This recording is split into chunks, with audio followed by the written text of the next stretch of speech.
안녕하세요. 저는 박영수라고 합니다. 올해 75인데 미국에 온 지 벌써 40년이 넘었어요. 그런데 아직도 그린카드만 가지고 살고 있습니다. 시민권은 끝내 못 땄어요. 오늘은 그 이야기를 좀 들어주세요. 1983년 제가 33이었을 때 아내랑 어린 두 자식을 데리고 미국에 왔어요. 그때만 해도 젊었으니까 뭐든 할 수 있을 것 같았죠. 영어도 배우고 시민권도 따고 진짜 미국 사람이 되는 거 말이에요. 하지만 현실은 그렇게 호락호락하지 않더라고요. 처음에는 한국 식당 주방에서 일했어요. 설거지부터 시작해서 조리 보조 그러다가 주방장까지 됐죠. 거의 30년을 한 식당에서 일했으니까 우리 인생이 통째로 그 식당에 묶여 있었다고 해도 과언이 아니에요. 하루에 12시간씩 일하고 주말도 없이 일하고 그렇게 살았어요. 그런데 그 바쁜 생활 속에서 영어 공부는 항상 뒷전이었어요. 식당에서는 한국말만 써도 됐거든요. 사장님도 한국 사람, 동료들도 한국 사람, 손님들도 대부분 한국 사람이니까요. 간혹 미국 손님이 오면 아내가 서빙을 했는데 아내도 영어가 서툴러서 몸짓 손짓으로 대충 때우곤 했죠. 시민권 이야기는 이민 온 지 몇 년 후부터 나오기 시작했어요. 주변에서 하나둘씩 시민권 시험을 보더라고요. 영수야, 너도 빨리 시민권 따라고 다들 그러는데 그때만 해도 그린카드면 충분하다고 생각했어요. 일할 수 있고 살 수 있고 자유롭게 한국 왔다 갔다 할 수 있으니까 뭐가 부족하냐 싶었거든요. 그렇게 세월이 흘러서 아이들이 커갔어요. 큰딸 수진이는 고등학교 졸업하고 간호대학에 갔고 작은 아들 민호는 공가대학에 갔어요.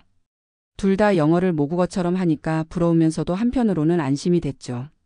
아이들은 확실히 미국 사람이 될 테니까요. 아이들이 대학 다닐 때였나 수진이가 이런 말을 하더라고요. 아빠, 왜 아직도 시민권 안 따세요? 친구들 부모님은 다들 시민권자인데. 그때 좀 찔렸죠. 하지만 여전히 별일 아니라고 생각했어요. 시민권이 뭐 그리 대단한가? 그린카드로도 잘 살고 있는데. 그런데 나이가 들수록 시민권이 없다는 게 점점 불편해지기 시작했어요. 특히 병원 갈 때마다 느꼈죠. 의료보험 혜택이 시민권자랑 다르더라고요.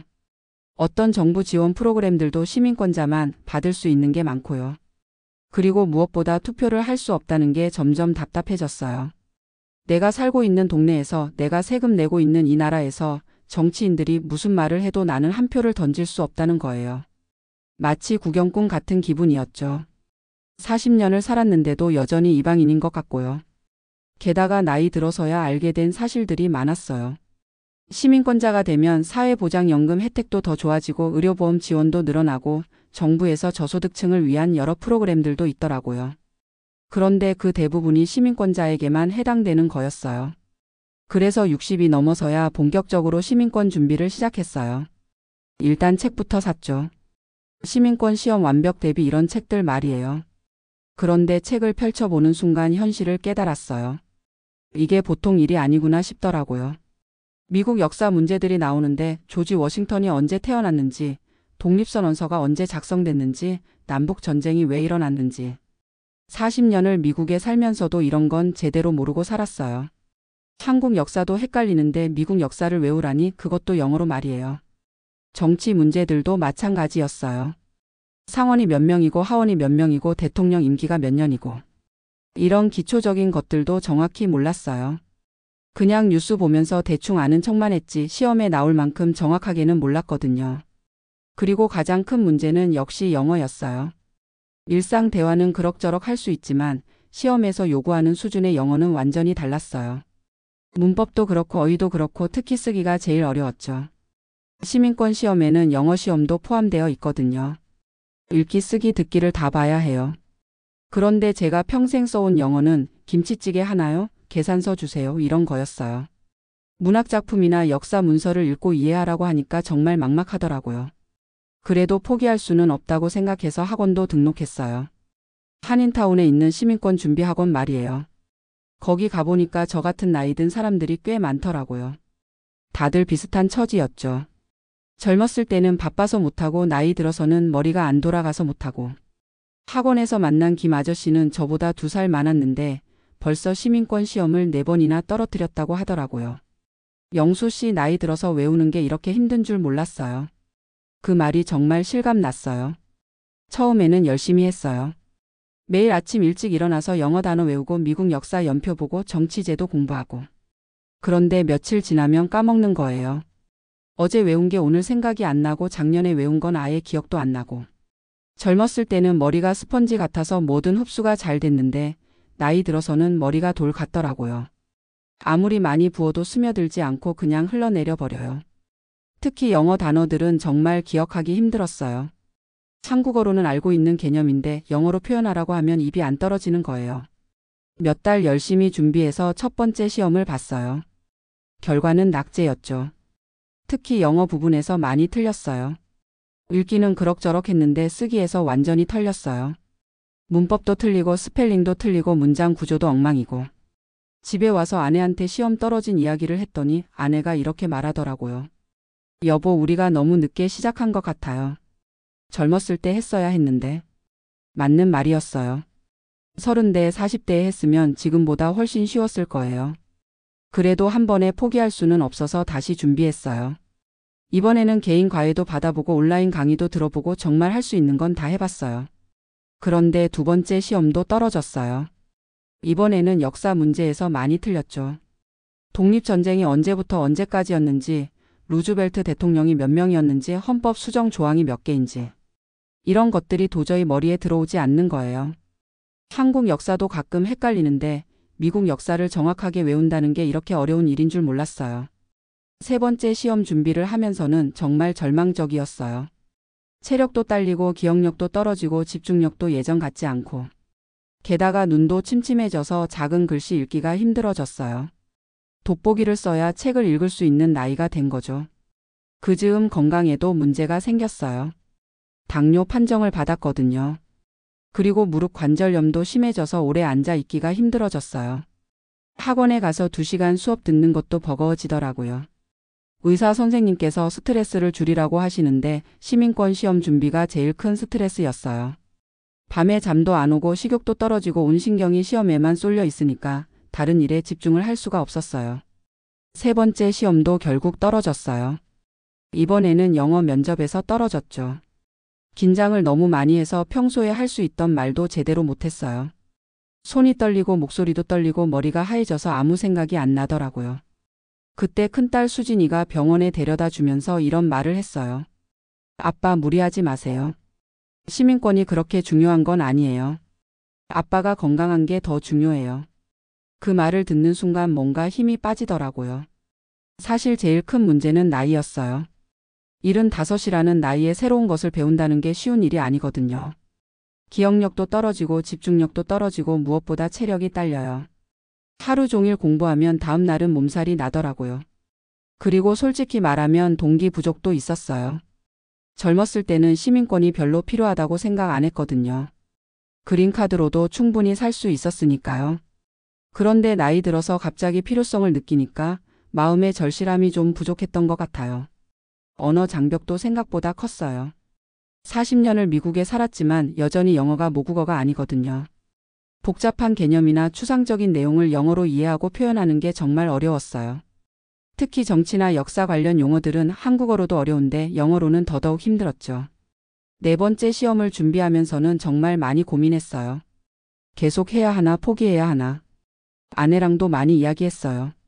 아내는 그냥 그린카드로 사는 것도 나쁘지 않잖아라고 하더라고요. 맞는 말이었어요. 그 즈음 작은 아들 민호가 결혼을 했어요. 며느리도 미국에서 자란 한국계 미국인이고요. 결혼식에서 민호가 이런 말을 하더라고요. 아빠, 어머니가 저를 키워주신 덕분에 제가 이 자리에 설 수 있었어요. 시민권은 종이 한 장이지만 아빠, 어머니의 사랑은 그보다 훨씬 크죠. 그 말을 듣는 순간 좀 위안이 됐어요. 맞아, 시민권이 뭐 그리 대단한가? 내가 40년 동안 이 나라에서 성실하게 살았고 세금도 내고 아이들도 잘 키웠는데 종이 한 장이 없다고 해서 내 가치가 떨어지는 건 아니잖아. 하지만 여전히 아쉬움은 남았어요. 특히 선거철만 되면 그 마음이 더 커져요. 내가 살고 있는 동네 시장 선거, 주지사 선거, 대통령 선거. 모든 선거에서 나는 구경꾼일 뿐이에요. 내 의견을 표현할 수 있는 방법이 없는 거죠. 몇 년 전에 코로나가 터졌을 때도 그런 생각이 들었어요. 정부에서 시민권자들에게 지원금을 준다고 하는데 우리는 해당이 안 되는 거예요. 물론 나중에 그린카드 소지자들도 받을 수 있게 됐지만 처음에는 배제됐거든요. 그때 정말 서러웠어요. 의료보험 문제도 계속 신경 쓰여요. 나이 들어서 병원 갈 일이 많아지는데 시민권자들이 받을 수 있는 혜택을 우리는 못 받는 경우가 많아요. 메디케어 혜택도 다르고 정부 지원 프로그램도 제한적이고요. 그리고 가끔 한국에 갈 때도 복잡해요. 그린카드는 너무 오래 한국에 있으면 안 되거든요. 1년 넘게 있으면 그린카드를 잃을 수도 있어요. 그래서 한국에 갈 때마다 날짜를 계산해야 하고 너무 오래 있을 수는 없어요. 시민권자였다면 이런 걱정은 없었을 텐데요. 지금 생각해보면 시민권을 따지 못한 이유가 여러 가지예요. 첫 번째는 역시 미루는 습관이었어요. 내년에는 꼭 나중에 시간 되면 이런 식으로 계속 미뤘거든요. 젊었을 때는 일이 바빠서 못했고 중년에는 아이들 키우느라 못했고 나이 들어서는 능력이 안 되고 결국 적절한 타이밍을 놓친 거죠. 두 번째는 언어에 대한 과신이었어요. 일상생활 영어는 할 수 있으니까 시험도 쉬울 거라고 생각했거든요. 그런데 막상 해보니까 전혀 다른 차원의 문제였어요. 학문적인 영어, 공식적인 영어는 생활 영어와 완전히 달랐거든요. 세 번째는 시민권의 중요성을 과소평가한 거예요. 그린카드만 있어도 별 불편함을 못 느꼈거든요. 적어도 젊었을 때는 말이에요. 나이 들어서야 시민권이 없으면 받을 수 없는 혜택들이 많다는 걸 알게 됐어요. 네 번째는 주변 환경이었어요. 한인타운에서 살다 보니까 한국어만 써도 충분했거든요. 은행도 한국은행, 병원도 한국의사, 마트도 한국마트. 영어 없이도 살 수 있는 환경이었으니까 굳이 시민권을 따야겠다는 절박함이 없었어요. 지금 와서 후회해봐야 소용없지만 그때 좀 더 적극적이었으면 어땠을까 싶어요. 30대, 40대에 시민권을 땄으면 지금쯤 얼마나 편했을까요? 투표도 하고 정부 혜택도 제대로 받고 진짜 미국 사람으로 살 수 있었을 텐데요. 하지만 지금 와서 자책해봐야 달라지는 건 없어요. 현실을 받아들이는 수밖에 없죠. 75이라는 나이에 당뇨와 관절염을 앓고 있는 몸으로 시민권 시험을 다시 준비한다는 건 무리예요. 몇 달 전에 마지막으로 시민권 시험 책을 펼쳐봤어요. 그런데 글자가 너무 작아서 돋보기를 써도 잘 안 보이더라고요. 그리고 몇 분만 읽어도 머리가 아파오고 집중이 안 되고. 그때 정말 실감했어요. 아, 이제 정말 늦었구나. 아내도 비슷해요. 아내는 저보다 영어를 더 못하거든요. 그런데 나이는 비슷하니까 지금 시작하기에는 더더욱 어려워요. 가끔 아내가 한숨 쉬면서 여보 우리가 너무 게을렀나 봐요라고 하는데 뭐라고 대답해야 할지 모르겠어요. 요즘은 체념의 경지에 이른 것 같아요. 시민권이 없어도 어쩔 수 없다. 그린카드로 살다가 죽는 거다. 이런 생각이에요. 물론 가끔 아쉬울 때가 있지만 그래도 받아들이려고 노력해요. 다행인 건 아이들은 다 시민권자라는 거예요. 수진이도 민호도 어렸을 때 와서 자연스럽게 시민권을 땄거든요. 그리고 손주들도 여기서 태어났으니까 당연히 미국 시민이고요. 그래서 다음 세대는 걱정할 필요가 없어요. 가끔 손주들이 할아버지는 왜 미국 사람이 아니에요? 라고 물어볼 때가 있어요. 그럴 때마다 어떻게 설명해야 할지 난감해요. 할아버지는 한국 사람이야 라고 하면 그럼 왜 미국에 사세요? 라고 또 물어보고. 결국 이렇게 설명해요. 할아버지는 한국에서 태어났지만 미국에서 오래 살고 있는 사람이야. 시민권은 없지만 여기가 할아버지 집이야. 아이들이 이해하는지는 모르겠지만 그게 제일 정확한 설명인 것 같아요.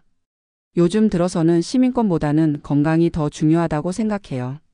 나이 들어서 아프면 시민권이 있든 없든 별 의미가 없거든요. 건강하게 오래 살면서 손주들 자라는 걸 보는 게 더 소중한 것 같아요. 그리고 솔직히 말하면 마음 한편으로는 한국 사람이라는 정체성을 완전히 버리고 싶지 않은 것도 있었어요. 시민권을 따면 뭔가 한국 사람이 아닌 것 같은 기분이 들까 봐서요. 물론 시민권을 따도 한국 사람인 건 변하지 않지만 감정적으로는 그런 거리낌이 있었어요. 하지만 지금 생각해보면 그것도 핑계였던 것 같아요. 진짜 이유는 영어가 어려웠고 공부하기 싫었고 귀찮았던 거죠. 그런 감정적인 이유들은 나중에 갖다 붙인 변명이었을 수도 있어요. 주변에 시민권을 딴 한국 분들을 보면 정말 부러워요.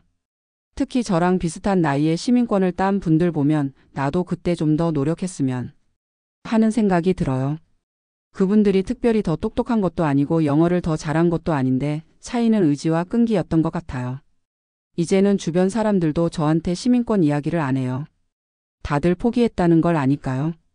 가끔 새로 온 한국 분들이 시민권 언제 따실 거예요? 라고 물어보면 나이가 너무 많아서 이제는 글쎄요라고 대답해요. 의료 혜택 문제는 여전히 아쉬워요. 특히 나이 들어서 병원비가 많이 나가는데 시민권자들이 받는 혜택을 못 받으니까 부담이 커요. 메디케어 보험도 시민권자들이 더 유리하고 정부 지원 프로그램도 제한적이고요. 하지만 그래도 감사한 건 이 나라에서 40년을 안전하게 살 수 있었다는 거예요. 한국에 있었으면 이만큼 안정적으로 살기 어려웠을 거예요. 아이들 교육도 여기서 시킨 게 잘한 일이었고요. 요즘은 가끔 한국 뉴스를 보면서 이런 생각을 해요. 내가 한국에 있었으면 어떻게 살았을까? 아마 지금보다 더 힘들게 살았을 것 같아요. 여기는 그래도 노인들을 위한 제도가 한국보다는 좋거든요. 시민권은 못 땄지만 그린카드로도 나름 괜찮은 삶을 살았다고 생각해요. 큰 병 없이 여기까지 왔고 아이들도 잘 자랐고 손주들도 건강하게 크고 있고. 시민권 하나 없다고 해서 내 인생이 실패작은 아니잖아요. 가끔 투표를 못하는 게 아쉬울 때가 있어요. 특히 대통령 선거나 중요한 선거 때마다 그런 생각이 들죠. 내가 사는 동네, 내가 세금 내는 나라의 일인데 한 표를 던질 수 없다는 게 서운해요. 하지만 그것도 받아들여야 하는 현실이죠. 아내와 가끔 이런 이야기를 해요. 우리가 시민권을 따지 못한 것 중에 가장 큰 이유가 뭘까? 결론은 항상 비슷해요. 미루고 미루다가 때를 놓친 거라고요. 젊었을 때는 바빠서 나이 들어서는 능력이 안 돼서. 하지만 지금 와서 자책해봐야 소용없어요. 이미 엎질러진 물이니까요. 대신 아이들한테는 항상 말해요. 뭔가 해야 할 일이 있으면 미루지 마라. 나이 들면 더 어려워진다. 내 경험담이니까 설득력이 있을 거예요. 손주들에게는 이런 이야기도 해줘요. 할아버지는 시민권이 없지만 너희들은 미국에서 태어난 진짜 미국 사람이야. 그 혜택을 잘 누리면서 살아라. 손주들이 클 때까지는 꼭 건강하게 살아야겠어요. 요즘 들어서는 체념보다는 수용에 가까운 마음이에요. 시민권이 없어도 어쩔 수 없다. 그린카드로 끝까지 살다 가는 거다. 이런 생각이요. 물론 가끔 아쉽긴 하지만 그래도 현실을 받아들이려고 해요. 최근에 민호가 이런 말을 하더라고요. 아빠, 시민권은 종이 한 장이지만 아빠가 여기서 사신 40년은 그 어떤 종이보다도 가치 있어요. 듣고 보니까 맞는 말이에요. 시민권증 한 장이 내 인생의 전부는 아니잖아요. 사실 시민권 없이도 할 수 있는 일들이 더 많아요. 일할 수 있고 사업할 수 있고 집도 살 수 있고 여행도 갈 수 있고. 투표만 못할 뿐이지 나머지는 다 할 수 있거든요. 그리고 무엇보다 중요한 건 가족이에요. 아내도 있고 아이들도 있고 손주들도 있고. 이들과 함께하는 시간이 시민권보다 훨씬 소중해요. 나이 들어서 깨달은 건데 종이 한 장보다는 사람이 더 중요하더라고요. 올해로 미국에 온 지 40년이 넘었어요. 그동안 정말 많은 일들이 있었죠. 좋은 일도 있었고 힘든 일도 있었고. 하지만 대체로는 감사한 인생이었어요. 한국에서는 꿈도 꿀 수 없었던 삶을 여기서 살았거든요. 시민권을 못 딴 건 아쉽지만 그것 때문에 내 인생 전체를 부정할 수는 없어요. 40년이라는 세월이 시민권 하나보다 훨씬 무겁고 의미 있으니까요. 요즘은 이런 생각을 해요. 내가 시민권을 따지 못한 이야기가 다른 사람들에게는 교훈이 될 수도 있겠다고요. 특히 젊은 한국 분들이 제 이야기를 듣고 나는 미루지 말고 빨리 해야겠다고 생각하면 좋겠어요. 영어 공부도 마찬가지예요. 젊었을 때 제대로 해놨으면 지금 이렇게 후회하지 않았을 텐데요. 지금도 늦지 않았다고 하는 분들도 있지만 솔직히 75세 영어 공부를 새로 시작하기는 힘들어요. 하지만 완전히 포기한 건 아니에요. 손주들과 대화할 때는 영어도 조금씩 쓰려고 노력해요. 손주들이 한국어를 잘 못하거든요. 그래서 할아버지가 영어로 말해줘야 소통이 되어요. 가끔 손주들이 그랜드파 why don't you become an American citizen? 이라고 물어볼 때가 있어요. 그럴 때마다 It's too late for me but you are already American이라고 대답해요. 손주들이 이해하는지는 모르겠지만요. 지금 돌이켜보면 시민권을 따지 못한 가장 큰 이유는 결국 제 자신이었어요. 미루는 습관, 영어에 대한 두려움, 현실에 안주하려는 마음. 이런 것들이 결합돼서 결국 기회를 놓친 거죠. 하지만 그래도 후회만 하고 살 수는 없어요. 남은 인생을 의미 있게 살아야죠. 시민권은 없어도 이 나라에서 성실하게 살았던 한 사람으로서의 자부심은 있거든요. 아내와 함께 건강하게 오래 살면서 손주들 자라는 걸 보는 게 지금 제 목표예요. 그리고 가능하면 손주들에게 한국어도 조금씩 가르쳐 주고 싶어요. 할아버지의 뿌리를 알려주고 싶거든요. 시민권은 못 땄지만 그래도 저는 이 나라의 일원이라고 생각해요. 40년을 여기서 살면서 세금도 내고 지역사회에도 기여하고 아이들도 여기서 키웠으니까요. 종이 한 장이 없다고 해서 그 모든 게 무의미해지는 건 아니잖아요. 마지막으로 하고 싶은 말은 이거예요. 젊은 분들은 제 실수를 반복하지 마세요. 시민권이 필요하다고 생각되면 미루지 말고 바로 시작하세요. 나이 들어서 하는 것보다 지금 하는 게 100배 쉬워요. 그리고 영어 공부도 꾸준히 하세요. 일상 대화만 할 수 있다고 해서 안심하지 마시고 공식적인 영어, 학문적인 영어까지 할 수 있도록 노력하세요. 그래야 나중에 후회하지 않을 거예요. 저는 비록 시민권은 못 땄지만 그래도 이 나라에서 나름대로 의미 있는 삶을 살았다고 생각해요. 완벽하지는 않았지만 그래도 최선을 다했으니까요.